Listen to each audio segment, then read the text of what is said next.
এটাতে আমার সেটিং করার মতো একটাই অপশন আছে, অটো। এটা হলো অটো বাল্ব, এটা হলো লাইটিং, কিন্তু এগুলো আমি না দেখে তো আন্দাজে দিতে পারবো।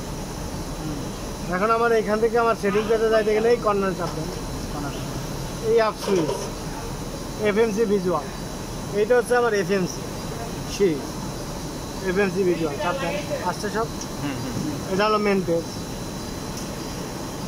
এখন আপনি কি সেটিং করবেন, ম্যানুয়াল বা অটোতে কোনটা চালাবেন? মনে করেন আগে ম্যানুয়াল চালাবেন, ঠিক আছে? ম্যানুয়াল চালানোর জন্য আমার এই পেজটা চাপবেন, আপনি চাপবেন, আপনি তুমি চাপ দাও। হ্যাঁ চাপ দেন।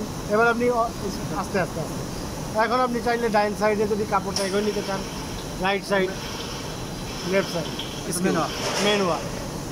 বোয়িংয়ের ক্ষেত্রে এটা যদি বুক সাইড আগায় নিতে চান, এটা চিহ্ন দেওয়া আছে, খেয়াল করছে? যদি দুই সাইড আগায় নিতে চান, দুই সাইডে চিহ্ন দেওয়া আছে সেম।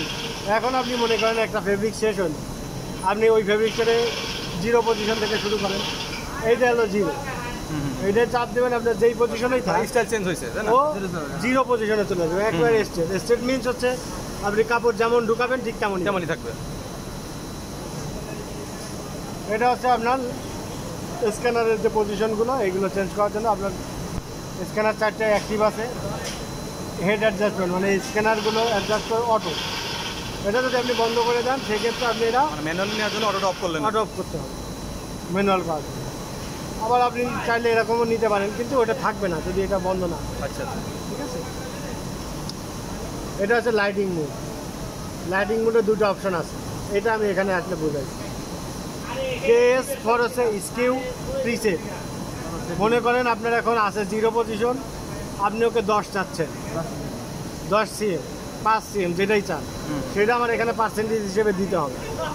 সিএম থেকে পার্সেন্টেজে বের করে দিতে হবে, এমন না যে এখানে 5% দিলাম 5 সিএম বেরোবে, ব্যাপারটা কিন্তু এরকম না।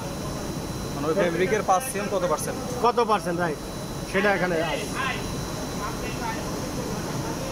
এটা হলো ম্যানুয়াল থেকে যখন আমি মেন পেজে যাব, মেন পেজ থেকে অটোতে এই অ্যারো চিহ্নের ভিতরে আমার ওইখানে সব পেজগুলো আছে। Scanner, auto adjustment, lighting mode, preset option. ওখানে একটু সেট দিয়ে দেখানো যাবে না? ম্যানুয়ালি অবশ্যই সেট দেন। আপনার এখানে কত দরকার, মনে করেন 5 সিএম দরকার ডান সাইডে। এটা তো অটোতে আসছে না, এখন অটোতে না, আমি অটো বাটন হচ্ছে এটা। আচ্ছা, যতক্ষণ এটা চাপ না দিব ওখানে 5 দিই আর 10 দিই আর 20 দিই, কোনো লাভ নেবে না। না, এটা অটো শুধুমাত্র অটোতেই কাজ করবে। এখানে আপনি 15 দেন, কিন্তু এটা যদি প্রেস না করেন, নেবে না, গ্রিন না হবে ততক্ষণ এটা নেবে। এটা ইয়েলো থাকবে যখন মেশিনটা বন্ধ আছে, এখন তো বন্ধ। যখন এটা ঘুরবে তখনই মাত্র এটা গ্রিন হবে, ভালো গ্রিন। এলো অপশন। এখন যদি আপনি কোনো অপশন মনে করেন, যে অপশনগুলো আছে, এখন মনে করেন আপনি এই অবস্থানে আপনার কাপড় চলতেছে একটা কোন বায়ারের, মনে করেন একটা বায়ারের কাপড় চলতেছে, সেভ অ্যাজ। এখন আপনি মনে করেন একটা মনে করেন 1 2 3 4 যে কোনো একটা নামে আপনি একটা রেসিপি করবেন, সেভ করেন। এই জায়গায় অপশন আছে দেখেন 1 2 3 4। যখন আপনার পরবর্তীতে কোনো আসবে আপনি জাস্ট ক্লিক করে দেবেন, তার মানে ওটা তো চলে আসবে। এই যে বলুন, আচ্ছা ক্লিয়ার। আমি ওখানে যা সেট করছি এখানে আমি ক্লিক করলে জাস্ট আমার ওইভাবেই, হ্যাঁ ওইভাবে চলে যাবে। মনে করেন এখানে সেভ অ্যাজ দিলাম। এইগুলা কি মানে এই যে 1 2 5 কতগুলা সেভ করা যায়? আপনি আপনার ইচ্ছা, আপনি লক্ষ লক্ষ সেভ করা যাবে না? গুড, ভালো জিনিস। ঠিক আছে। এটা আপনি স্টাইল বেজে আপনি চেঞ্জ করবেন, যেটা মনে করেন আপনি ম্যানুয়ালি চালাচ্ছেন। সেভটা আবার একটু দেখা দেন তো। আপনি ম্যানুয়ালি চালাচ্ছেন, ভিডিওতে তো আছে, ঠিক আছে। ওখানে ওখানে না উনি করুক। এই যে আরো চিহ্ন, যে কোনো কিছু আপনি ওভারঅল সবগুলা বিষয় আগে বলেন তারপরে যে কোনো বিষয় আপনি যদি সেভ করতে চান সেক্ষেত্রে অ্যারো চিহ্ন, এই অ্যারো চিহ্ন, এই হাত, এই 3টা অপশনে চাপ দিলে আপনি সব কিছু পেয়ে যাবেন। বুঝা গেছে? অ্যারো অ্যারো হাত, এখানে দেখেন সেভ অ্যাজ সেভ।